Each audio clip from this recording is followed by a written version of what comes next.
শ্ৰীমন্ত শংকৰদেৱ সংঘৰ অধিৱেশনৰ যিবিলাক শিবিৰ আছে কি সুন্দৰভাৱে সজাইছে চক শিবিৰবিলাক দেখিয়ে ভাল লাগিছে। এৰালতলি পথাৰ মৌবন্ধাত পাতিছে।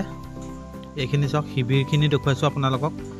খুবেই দেখি এটা ভাল লগা দৃশ্য।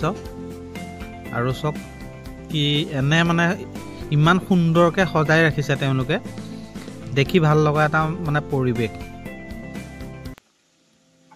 আৰু এটা শিবিৰ এইটো ৮ নম্বৰ শিবিৰ হয়। বহুতেই সুন্দৰকৈ তেওঁলোকে বনাইছে শিবিৰটো, দেখি এটা একদম ভাল লগা পৰিৱেশ হৈ আছে ইয়াতে। আৰু যেতিয়া কমপ্লিট হৈ যাব আৰু ভাল লাগিব শিবিৰবিলাক চাই।